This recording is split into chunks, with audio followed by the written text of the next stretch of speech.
அது வா கான்காட் வர்றா திரையில் கதை சொல்ல விமர்சனம் அல்ல இது ஒரு சினிமா பயணம் கண்ட திறப்பால் அவர் மனதில் கலைஞன்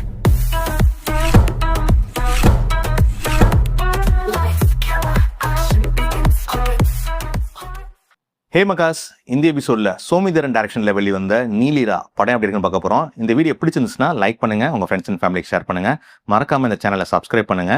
வாங்க இந்த படம் எப்படி இருக்குன்னு பார்க்கலாம். முதல்ல இந்த இரவை எப்படி எதிர்கொள்றேன்னு யோசிப்பா. இந்த படத்தோட கதை என்னன்னா 1988 இலங்கை வடக்கு பகுதியில் ஒரு கிராமம் இருக்கு. அந்த கிராமத்தில் வாழ்ந்துட்டு வரவங்க தான் கபிலா வேணும். அவங்க பொண்ணுக்கு விடிஞ்சா கல்யாணம். அதனால முத நாள் நைட்டு எல்லா சொந்தக்காரங்களும் அந்த வீட்டில் ஒன்னா கூடியிருக்காங்க. இந்த சூழ்நிலையில் இந்திய அமைதிப்படை சேர்ந்த கேப்டன் நவீன் சந்திரா தலைமையிலான ஒரு ராணுவ குழு பாத தவறி அந்த இடத்துக்கு வந்துடுறாங்க. பாதுகாப்பு கருதி அந்த வீட்டில் தஞ்சம் அடைகிறாங்க. அதனால வீட்டில் இருக்கிற மக்கள் எல்லாத்தையும் இவங்க பிணைக்கதியா வச்சுக்கிறாங்க. வீட்டுக்கு வெளியே புரட்சிக்காரங்க, வீட்டுக்குள்ள இந்தியன் மிலிட்டரி, இவங்க 2 பேருக்கிட்டையும் மாட்டிக்கிட்டாங்க கல்யாண வீட்டுக்காரங்க. இந்த நீண்ட இரவுல கல்யாண வீட்டுக்காரங்க படுற கஷ்டமும் விடிஞ்சா கபிலா வேணும் பொண்ணுக்கு கல்யாணம் நடந்துச்சா இல்லையான்றதான் அந்த படத்தோட மொத்த கதையே. இலங்கையின் வடக்கு பகுதியில் தொடர்ந்து கடும் சண்டை நடைபெற்று வருகிறது.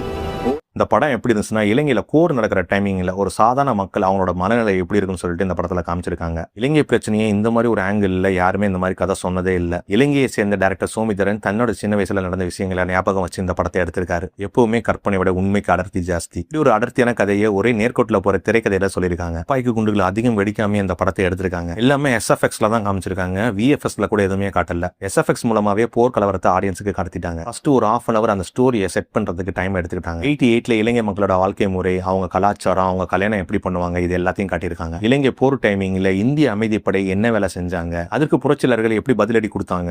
இந்த படத்துல இவங்க யார் பக்கமே ஸ்டாண்ட் பண்ணி நிக்கல. ஒரு பொதுமக்கள் பார்வையில இந்த படத்தை எடுத்திருக்காங்க. ஒரு போர் யாரோ எடுக்கிற முடிவுனால பொதுமக்கள் எப்படிதான் பாதிக்கப்படுறாங்க, அவங்களோட அமைதியும் சந்தோஷமும் எப்படி எல்லாம் குலைக்கப்படுதுன்னு சொல்லிட்டு இந்த படத்துல அழகா காமிச்சிருக்காங்க. லீரல் பட ரிவ்யூல கூட சொல்லியிருப்பேன், உரிமைகளை பறிக்கப்படும் போது கனவுகள் தியாகம் செய்யப்படுகிறதுன்னு. இந்த படத்துலயும் அந்த மாதிரி தியாகங்களை நிறைய காட்டியிருக்காங்க. டைரக்டர் சோமிதரன் தன்னோட ஃபர்ஸ்ட் படத்திலே முத்திரை பதிச்சிட்டாருன்னு தான் சொல்லணும்.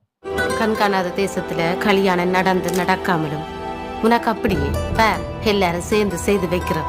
கல்யாண பொண்ணா வர சித்து குமரேசன் நல்லாவே நடிச்சிருக்காங்க. அவங்க அம்மா கபிலா வேணுமே நல்லா நடிச்சிருக்காங்க. இவங்க 2 பேருமே பயம், தவிப்பு, கோவம் சொல்லிட்டு அவங்களோட ஃபீலிங்ஸ் அழகா வெளிக்காட்டியிருக்காங்க. நேர்மையான இந்தியன் கேப்டனா நடிச்சிருக்க நவீன் சந்திரா நல்லாவே நடிச்சிருக்காரு. ரூபா பாதி படத்துக்கு மேலதான் வராங்க. ஒரு மாறுபட்ட கேரக்டர்ல நடிச்சு அவங்க நடிப்பு மூலமாவே நம்ம மனசை கவர்றாங்க. வீட்டோட பெரியவரை வர நமச்சிவாயும் ஒரு லென்த்தி டயலாக் மூலமா நம்ம மனசை கவர்றாரு. சண்டை என்றால் சண்டைதான்.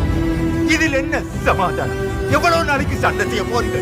ஒரு நைட்ல ஒரு கிராமத்துல ஒரு வீடு, அதை சுத்தில ஒரு தோட்டம், மொத்த படமுமே இதுதான். இதுல சினிமாட்டோகிராஃபி பண்றது அவ்வளோ கஷ்டம். செல்வரத்னம் பிரதிபன் தான் சினிமாட்டோகிராஃபி பண்ணியிருக்காரு. எங்கேயுமே ரிப்பீட்டட் ஷாட்ஸ் வரவே இல்லை, எங்கேயுமே போர் அடிக்கல, எல்லாமே ஃப்ரெஷ்ஷா இருந்துச்சு. லைட் செட்டிங்கும் பக்காவா பண்ணியிருந்தாரு. ஒவ்வொருத்தருடைய பெர்ஃபார்மன்ஸையும் அழகா கேப்சர் பண்ணியிருக்காரு. ராதா ஸ்ரீதரோட எடிட்டிங்ல படம் 1.5 மணி நேரம் ஓடுது. எங்கேயுமே அன்வான்டட் சீன்ஸ் இல்ல, ரொம்ப கிறிஸ்பா கட் பண்ணியிருக்காரு. சிவபத்மைன்னு ஒரு பாட்டுக்கு மியூசிக் போட்டிருக்காரு. அந்த பாட்டு நல்லாவே இருந்துச்சு. கேவோட பேக்ரவுண்ட் ஸ்கோர் தான் இந்த படத்துக்கு plus point. We will fight until our final victory.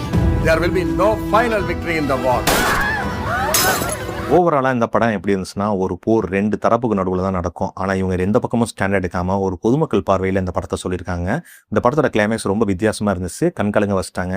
நான் எதையுமே சொல்லி இங்க ஸ்பாயில் பண்ண விரும்பல. ஏன்னா இந்த படம் ஒரு அனுபவம். அந்த அனுபவத்தை நீங்க அனுபவிச்சு பார்த்தா தான் தெரியும். நம்ம சேனல்ல தொடர்ந்து பார்த்துட்டு வரவங்களுக்கு தெரியும், இந்த மாதிரி படங்களுக்கு நம்ம ரேட்டிங் கொடுக்கறதே இல்லை. இந்த படம் ஒரு கோல்டன் டிக்கெட் மூவி. இந்த மாதிரி படங்களுக்கு நம்ம சப்போர்ட் பண்ணும்போது தான் பல உண்மைகள் வெளிவரும். எதிர்கால ஜென்ரேஷனுக்கு நம்ம வரலாறு தெரியும். இந்த வீடியோ பிடிச்சிருந்துச்சுன்னா லைக் பண்ணுங்க, ஷேர் பண்ணுங்க, மறக்காம இந்த சேனலை சப்ஸ்கிரைப் பண்ணுங்க.